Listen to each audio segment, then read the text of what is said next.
노후 파산을 막는 가장 현실적이고 중요한 방법 중 하나는 바로 소득이 끊겨도 버틸 현금 흐름을 유지하는 것입니다. 많은 사람들이 은퇴를 앞두고 집 한 채 있으니 괜찮다, 퇴직금 받으면 충분하다고 안심합니다. 그러나 실제로 노후에 접어들면 집이나 자산만으로는 당장 매달 필요한 생활비를 감당하기 어렵다는 현실에 직면하게 됩니다. 특히 소득이 완전히 끊긴 상태에서 정기적인 생활비와 갑작스러운 병원비, 각종 세금, 관리비 등을 지출하다 보면 평생 모은 자산도 금세 바닥을 드러냅니다. 결국 안정적인 현금 흐름 없이 노후를 맞이하면 파산이나 빈곤의 위험에서 벗어나기 어렵습니다. 그래서 노후를 성공적으로 보내는 사람들은 자산 규모보다 현금 흐름을 우선적으로 확보합니다. 가장 기본적인 수단이 바로 연금입니다. 국민연금, 퇴직연금, 개인연금 등을 통해 매달 고정적인 소득을 확보하면 생활비 걱정을 크게 줄일 수 있습니다. 연금이 부족하다면 추가적인 저축이나 적립식 금융상품으로 보완해야 합니다. 또한 가능하다면 소규모 임대 수익을 만드는 것도 매우 효과적입니다. 작은 상가, 소형 주택, 월세 전환 등을 통해 소액이라도 매달 수입이 들어오면 심리적으로도 훨씬 안정됩니다. 특히 노후에는 고정적인 생활비가 중요하기 때문에 자산을 단순히 보유하는 것보다 유동성을 높이는 전략이 필요합니다. 많은 사람들이 집이 있으니 괜찮다고 생각하지만 집은 현금 흐름을 바로 만들어주지 않습니다. 오히려 유지비, 세금, 수리비 등의 부담이 더해질 수 있습니다. 그래서 필요하다면 다운사이징을 통해 큰 집을 정리하고 일부 자산을 현금화하거나 더 작은 공간으로 이사해 관리비를 줄이고 현금 유동성을 확보하는 것이 현명합니다. 여기에 더해 일부 노후 준비가 잘 된 사람들은 은퇴 후에도 가능한 범위 내에서 파트타임 소득을 이어갑니다. 고령 친화 일자리, 취미를 활용한 소득 활동, 강의나 재능기부형 소득 등 부담은 적으면서도 수입을 창출할 수 있는 방법을 찾습니다. 완벽한 은퇴가 아닌 소소한 경제활동을 이어가는 것이 내 건강과 삶의 활력에도 긍정적인 영향을 줍니다. 결국 자산을 쌓는 것도 중요하지만 노후 파산을 막으려면 매달 내 통장으로 현금이 들어오는 구조를 만드는 것이 핵심입니다. 단순히 집이나 금융상품에만 의존하지 말고 생활비를 실질적으로 충당할 수 있는 현금 흐름 확보에 집중해야 합니다. 오늘부터라도 내 자산 구조를 점검하고 유동성을 높이는 방법, 연금 계획, 임대 수익 창출, 파트타임 소득 가능성을 검토해야 합니다. 현금 흐름 없는 노후는 결국 불안정한 삶으로 이어지고 최악의 경우 파산이라는 결과를 맞게 됩니다. 반대로 안정적인 현금 흐름이 있으면 예상치 못한 위기도 극복할 수 있고 스스로의 선택권과 자존감도 지킬 수 있습니다. 노후의 경제적 자유와 안정을 위해 반드시 현금 흐름을 준비해야 합니다. 이것이 바로 노후 파산을 막는 첫 번째이자 가장 확실한 방법입니다. 노후 파산을 막는 두 번째 핵심 습관은 바로 과감하게 불필요한 소비를 줄이는 것입니다. 많은 사람들이 은퇴 후에도 젊었을 때의 소비 습관을 그대로 유지하거나 주변 시선 때문에 필요 없는 지출을 계속하면서 결국 경제적 위기에 빠집니다. 특히 소득이 없는 노후의 씀씀이를 바꾸지 않으면 평생 모은 자산도 금세 바닥을 드러냅니다. 가장 대표적인 불필요한 소비는 바로 체면 비용입니다. 노후에도 남들에게 잘 보이기 위해 고급 옷, 비싼 식사, 필요 이상의 선물, 모임에서의 과도한 지출을 반복하는 경우가 많습니다. 하지만 이는 본인의 경제적 상황을 고려하지 않은 허세에 불과합니다. 결국 무리한 체면 비용은 자산을 갉아먹고 노후 빈곤을 앞당깁니다. 또한 자식에 대한 과도한 지원도 노후 파산의 주요 원인입니다. 자식 결혼 자금, 집 마련, 사업 자금 등으로 가진 걸 모두 내주고 정작 자신은 경제적 여유 없이 살아가는 사례가 매우 많습니다.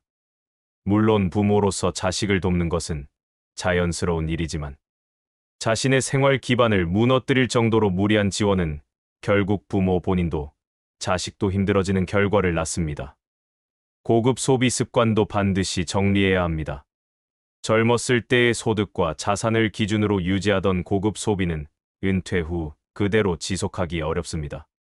외제차, 고급 브랜드, 필요 이상의 외식과 여행 등은 노후 재정에 큰 부담이 됩니다. 특히 소득이 없는 상황에서는 작은 지출도 누적되면 심각한 재정 악화로 이어집니다. 성공적으로 노후를 보내는 사람들은 현실에 맞게 소비 기준을 조정합니다. 무리한 체면 비용을 줄이고 꼭 필요한 지출만 남기며 자신의 상황에 맞는 검소한 생활을 선택합니다. 소득이 없는 시기일수록 생활비 통제는 선택이 아닌 필수입니다. 예를 들어 한 70대 부부는 은퇴 후 생활비를 절반으로 줄였습니다. 자녀 지원은 최소한으로 하고 외식과 고급 소비를 과감히 포기했으며 관리비, 식비자비까지 세세하게 점검했습니다. 그 결과 적은 연금과 임대 수익만으로도 안정적인 노후를 보내고 있습니다. 반대로 주변 시선 때문에 고급 소비를 포기하지 못하거나 자식에게 모든 자산을 내어준 사람들은 노후의 경제적 자유를 잃고 결국 파산하거나 빈곤으로 전락합니다. 가장 안타까운 사례는 본인 생활비도 부족한 상황에서 체면을 위해 무리하게 대출까지 사용하는 경우입니다. 이런 상황이 반복되면 금세 빚에 몰리고 스스로를 지키기 어려워집니다. 노후 파산을 막기 위해서는 지금부터라도 소비 습관을 현실에 맞게 바꾸는 결단이 필요합니다. 체면을 내려놓고 허세를 버리며 꼭 필요한 소비만 남기는 생활로 전환해야 합니다. 자식을 돕는 것도 좋지만 자신의 생활을 해치지 않는 범위 내에서 신중하게 결정해야 합니다. 돈이 없는 노후는 단순히 불편을 넘어 심리적 스트레스, 건강 악화, 인간관계 단절까지 초래합니다. 반면 소비를 통제하고 지출을 줄이면 적은 자산으로도 충분히 안정적이고 dignified한 노후를 보낼 수 있습니다. 소득 없는 노후의 씀씀이를 바꾸지 않으면 파산은 시간 문제입니다. 오늘부터라도 소비 습관을 점검하고 불필요한 지출을 과감히 줄이는 결단을 내려야 합니다. 이것이 노후 파산을 막는 가장 현실적이고 효과적인 방법입니다. 노후 파산을 막기 위해 반드시 필요한 세 번째 경제 습관은 비상금을 따로 준비하는 것입니다. 많은 사람들이 은퇴 전까지는 소득이 지속적으로 들어오고 자산도 일정 수준 유지되기 때문에 큰 위기를 실감하지 못합니다. 하지만 은퇴 후 예상치 못한 병원비, 긴급한 생활비, 갑작스러운 가족 문제 등 다양한 돌발 상황이 발생하면 비상금 없이 버티기 어렵습니다. 특히 노후에는 병원비 부담이 가장 크게 다가옵니다. 아무리 건강을 잘 관리해도 나이가 들수록 질병이나 사고의 가능성이 높아지고 의료비 지출이 늘어날 수밖에 없습니다. 보험이 있다 해도 모든 비용을 커버하지 못하는 경우가 많고 본인 부담금이나 비급여 항목은 결국 현금으로 해결해야 합니다. 이때 비상금이 없다면 생활비를 줄이거나 심할 경우 자산을 급히 처분해야 하는 불안한 상황에 놓입니다. 또한 노후에 예상치 못한 갑작스러운 지출은 빈번하게 발생합니다. 집 수리비, 세금, 가족의 긴급 상황, 경조사 등 다양한 비용이 필요할 수 있습니다. 이 모든 상황에 대비해 투자나 부동산에 묶이지 않은 현금 자산, 즉 비상금을 따로 준비해 두는 것이 매우 중요합니다. 많은 사람들은 집, 투자 상품, 연금만 믿고 노후를 준비한다고 생각합니다. 그러나 집은 현금화하는데 시간이 오래 걸리고 투자 상품은 시장 상황에 따라 손해를 볼 수 있으며 연금도 고정 수입을 넘어서는 긴급 상황까지 해결해 주지 못합니다. 결국 노후의 경제적 안정성을 지키려면 별도의 유동성 높은 비상금을 반드시 확보해야 합니다. 성공적으로 노후를 보내는 사람들은 비상금 준비의 중요성을 잘 압니다. 이들은 전체 자산의 일정 부분을 현금으로 남겨두거나 즉시 인출 가능한 금융상품에 분산 투자에 언제든 필요할 때 바로 사용할 수 있도록 준비합니다. 일반적으로 생활비 6개월 1년치 정도의 비상금을 목표로 설정하는 것이 안전합니다. 반대로 비상금 없이 모든 자산을 부동산이나 투자에 묶어버리는 경우 작은 위기에도 크게 흔들립니다. 자산을 처분하는데 시간이 걸리고 불리한 시점에 급매를 해야 하는 최악의 상황에 몰릴 수 있습니다. 이런 구조는 결국 노후 파산을 앞당기는 원인이 됩니다. 한 실제 사례로 65세의 A씨는 은퇴 후 모든 돈을 부동산과 고수익 투자에 몰아넣었습니다. 하지만 건강 문제로 갑작스러운 병원비가 필요했을 때 비상금이 없어 결국 집을 담보로 대출을 받고 손해를 보며 투자 상품을 정리해야 했습니다. 결과적으로 자산도 줄고 심리적 불안도 커져 노후를 힘겹게 보내고 있습니다.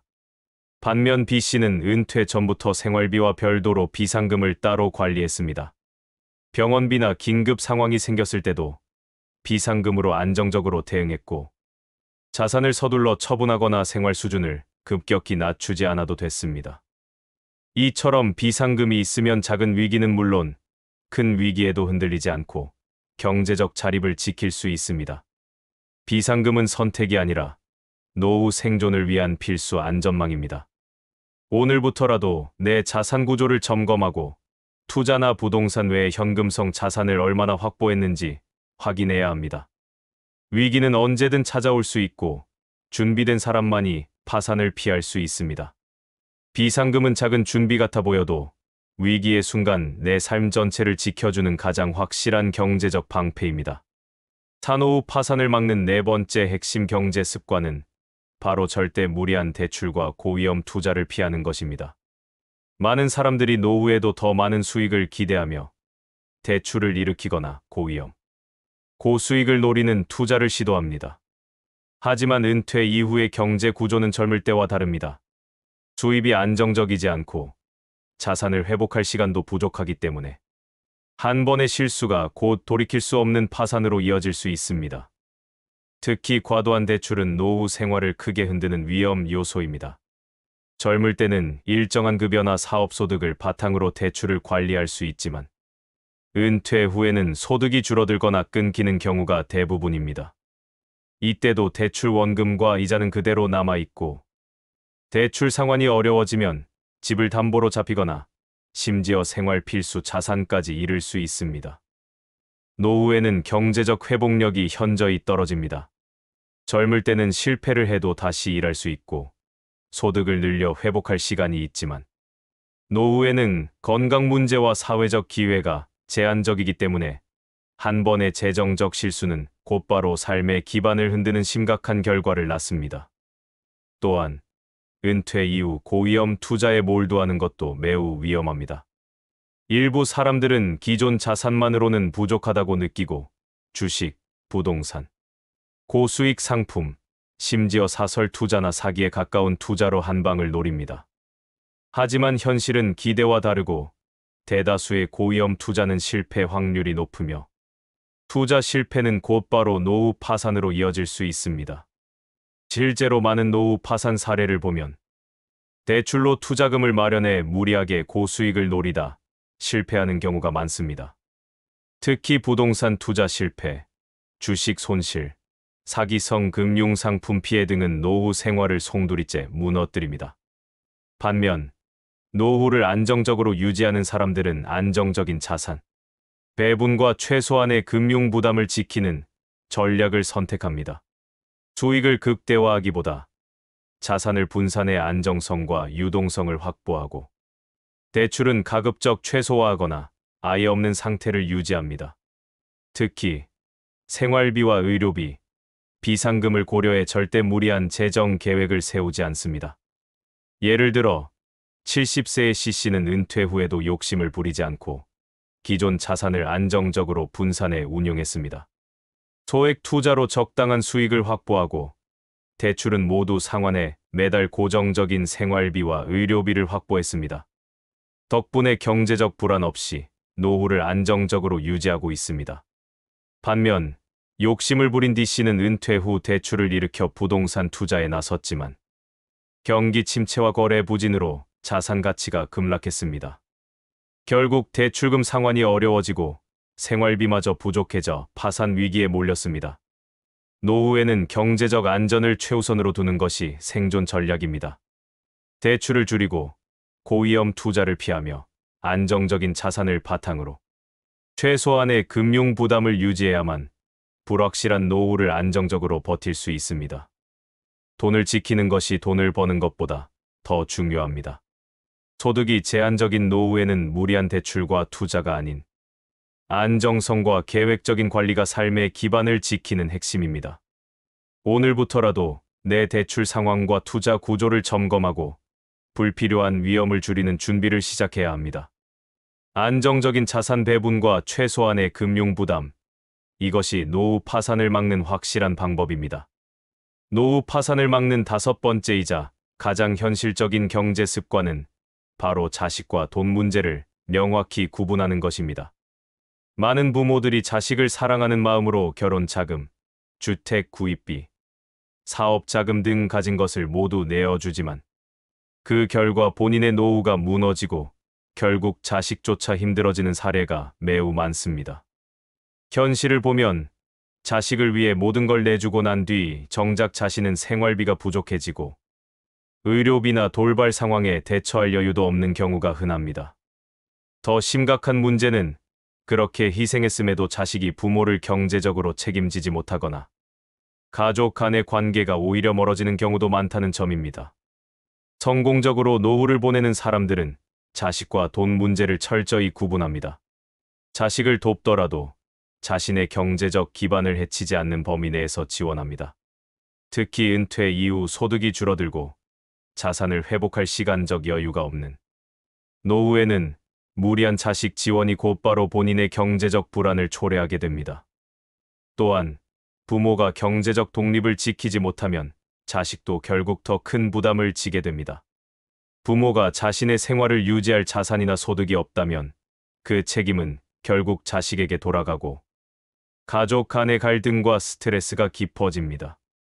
반대로 부모가 경제적으로 독립된 생활을 유지하면 자식도 심리적으로 자유로워지고 가족 관계도 더 건강해집니다. 예를 들어 이씨 부부는 자식의 결혼과 주택 마련을 돕긴 했지만 전체 자산 중 일정 비율 이상은 절대 건드리지 않았습니다. 그 자산을 연금, 저축, 비상금으로 분리해 자신의 생활비와 의료비를 확보했습니다. 덕분에 자식을 도우면서도 본인의 경제적 독립을 유지했고 자식과의 관계도 안정적으로 이어졌습니다. 반면 F씨는 자식의 사업을 돕기 위해 가진 걸 모두 내주고 퇴직금과 집까지 처분했습니다. 처음에는 자식도 감사했지만 시간이 지나며 본인의 생활이 어려워지고 결국 자식에게 손을 벌려야 하는 상황이 반복됐습니다. 그 결과 가족 간 갈등이 깊어지고 경제적 스트레스가 가중돼 모두가 힘들어졌습니다. 자식을 사랑하는 마음과 경제 문제는 철저히 분리해야 합니다. 자식을 돕는 것은 선택이지만 자신의 노후를 지키는 것은 생존의 문제입니다. 자식도 언젠가는 자신의 삶을 스스로 책임져야 하고 부모도 자신의 노후를 안정적으로 준비해야 합니다. 특히 자식을 돕더라도 무리하지 않는 범위를 명확히 설정하고 필요한 경우 솔직하게 자신의 경제 상황을 자식에게 공유하는 것도 중요합니다. 그래야 불필요한 기대나 부담을 줄이고 가족 간의 신뢰를 지킬 수 있습니다. 노후 파산을 피하려면 자식에 대한 지나친 희생보다 자신의 경제적 독립을 최우선으로 두는 것이 현명합니다. 결국 부모가 자신의 노후를 지킬 때 자식도 자신의 삶에 집중할 수 있고 가족 모두가 더 건강한 관계를 유지할 수 있습니다. 자식과 돈 문제를 명확히 구분하고 자신의 생활을 최우선으로 지키는 것, 이것이 노후 파산을 막고 가족 모두가 후회 없는 삶을 살아가는 가장 현실적이고 현명한 방법입니다. ChatGPT에게 묻기.